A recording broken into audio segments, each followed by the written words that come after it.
We had a conceived view from 2015 where a monumental block of gold up on the hill, glistening in the sun, tricking people. This wasn't wood yet, it was gold. Reclaiming of value and the understanding what we've learnt as people, what wasn't valuable and what does become valuable, is an important part at play in this piece.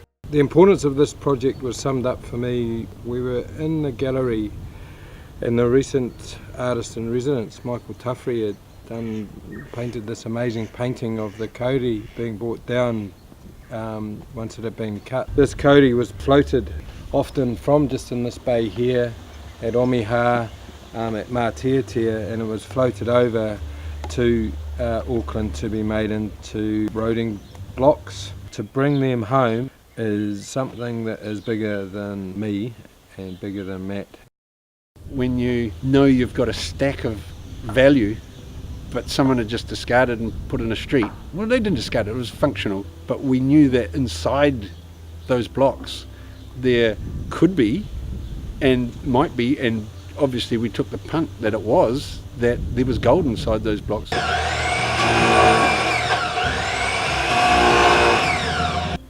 carve and sculpt hardwoods, recycled wood. That's my main philosophy and it's my main medium. Although I do paint, I still love painting. Swap the blade over. We've discovered that we have to trench them to try and just get the main tar off them, otherwise it clogs up the blade. Trench them all and then we swap over the blades.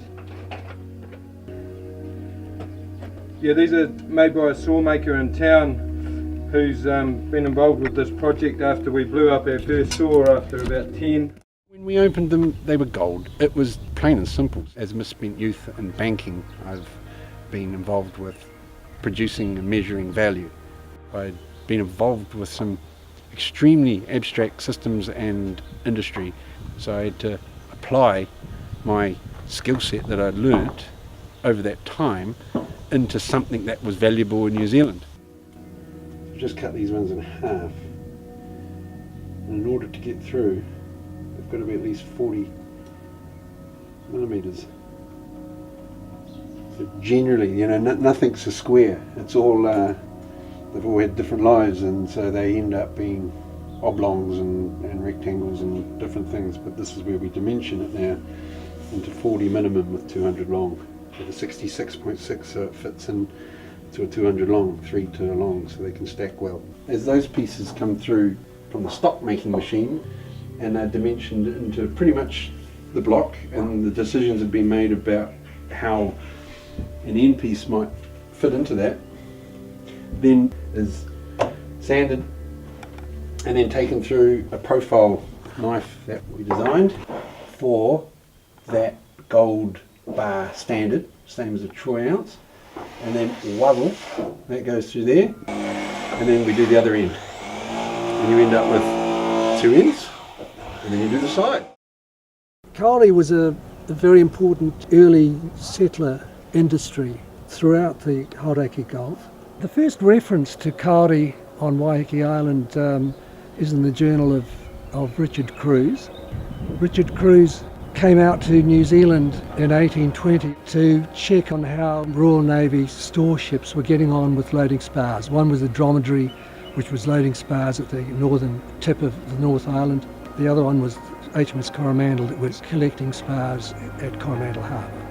And of course the name of Coromandel derives from that ship, 1820.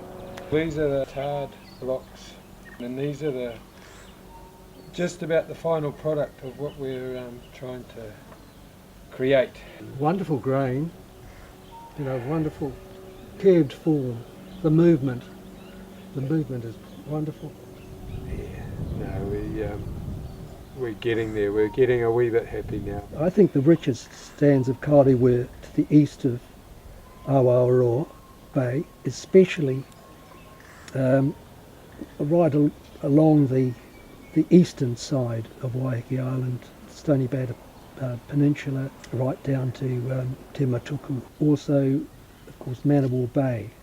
Early European travellers through the Waiheke Channel made reference to the considerable extent of Kauri forest to the west of the vessel. I had this painting commissioned 4 years ago. Location here is the Waiheke Channel, directly off Manawa Bay. There was a large Māori community at Manawa Bay in the early 1840s because of Thomas Maxwell's activities and also because of kauri extraction. Building in Auckland transitioned, right from the beginning it was the Raupo hut and the tents, and then it transitioned into timber in the absence of a suitable building stone. Waiheke would have been an extremely important source of kauri for the building of homes through the 1850s to the 1890s. I suppose another way of quantifying it would be to just consider the rather distressing fact that by the 1890s, kauri had all but disappeared from the island. This in itself is an indication of the removal of massive quantities of kauri from here. And I would say that these blocks were associated with rails used for horse-drawn trams. Wow, it's just incredible. They started here, then they've taken over and chopped into those blocks, and then we've had horses who've had all that go over them, and then they've come back. In the case of kauri, you're talking about a resource that was literally thousands of years in the making. And within decades, most of it was removed. And we have had a sense of that. I mean, this has been a huge undertaking. You certainly get a lot of history and a lot of stories and a lot of heartache and a lot of happiness being brought through here. So these babies are hot off the press. They've just been moulded on all four sides, and they end up with a little top hat which needs to be planed off. It's really now that you get to the depth of the block and start seeing aberrations, but also some of the most fantastic displays of the culture of the wood. You have your favourites. Some of them turn up and you just go, oh my god, and you... No, I don't cry. You don't cry, do you? No, I don't cry. No, we didn't cry about it, but no, it's like marble, and it's like, and that thing there, this particular guy, I know him by his name when he first turned up as a black block. That's now one of my favourite ones, and it's like marble through here, and it's, you know, a lot of that grain marbling, and that'll sing. When that comes up through the ceiling and the polishing, and that was going to be a dud. Of what we're getting, it's absolute magic, you know, to be able to be at this stage when we've spent 2 months just cutting, you know, covered in tar and dust, and not knowing this piece is bigger than all of us. And I think having the faith of not only each other but our wives and our little families, we've got young families. People ask how long does one block take, and Matt comes up, is it 40,000 years you say? Mm-hmm. At least. And I think that's where we both get it when we think of the history of these little blocks of wood, which were massive kauri trees, and within 30 years this whole island had lost them. It's bittersweet as we've come through concept to process to are we going to hit the results. It's the unknowns that Anton and I have worked through this whole project. They keep you awake at night, but they also keep you challenged when you overcome one. All this part of the journey is our art, what we do, how that translates to the final piece. There's always bits lost in the ebb and flow along the tide. It's definitely our journey. That's overcoming the unknowns, and doing that with you is the best part, right?